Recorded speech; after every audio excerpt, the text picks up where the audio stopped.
It's phenomenal. It's great for the program. It's great for Ashton. We spoke a little bit last year, a little bit coming into this season, and that nationals was a goal for her. Maybe not the number one goal, but we were definitely talking about how it's something that she could attain. And she worked her butt off all this summer. She worked her butt off all this year. Has done everything we've ever asked, and it's a great experience for her. And like I said, for the program, it's phenomenal. It's always nice to finally crack through and now have that first national qualifier, and then hopefully grow more and more upon that. Well, when I first finished, I tried not to get really excited because obviously it wasn't automatic. I wasn't top 7, so 5 teams at large had to go. So I made sure on Sunday at 3 o'clock that I was in my room by myself. So either way, I didn't have either a really obnoxious happy reaction in front of everybody, or I could just be cranky and moody by myself. But it was really exciting. All my friends were really happy for me. It's extremely exciting.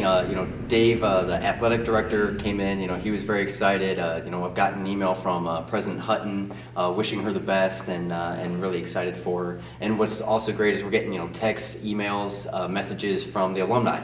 Not just obviously the teammates are excited for her because they've been running with her all season long. But it's great to have the alumni.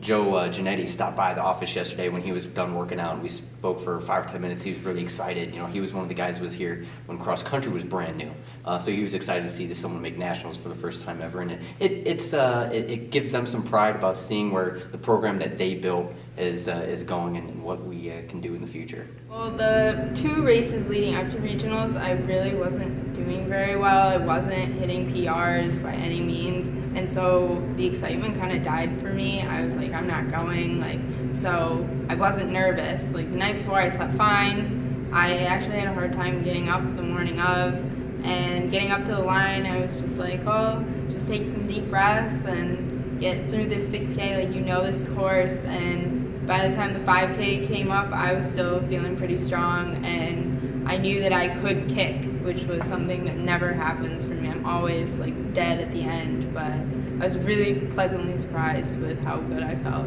I'm just gonna go out and try my best. I would either like to meet the time that I got this past weekend or even surpass it, so that's the only goal I have for right now. For the most part, being the first time out, being 10th at regionals is great, and qualifying for the first time.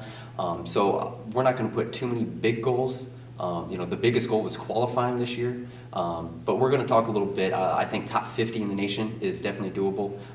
There are 8 regions across the country. The Atlantic region, which we're in, is one of the top 3 or 4 regions in the country. So to finish top 10 there definitely puts her in the hunt to be top 50 in the nation. So I think that's going to be a pretty good goal and a realistic goal for her. So we'll talk about that.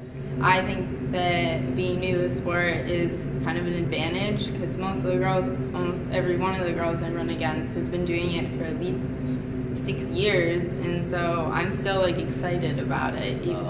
Most everyone on the team just works their tail off. Ashton's definitely in that category of people who just would do anything we ask with a smile on their face, just work hard day in and day out. So it's great to see people hit their PRs, hit their goals, and especially hit a huge goal like this, a milestone in their career. I feel good. I had a workout yesterday, and it was cold, and that usually bothers me, but I wasn't bothering me at all. I think I'm still on a high of going to nationals. Everybody's really excited for me, so I'm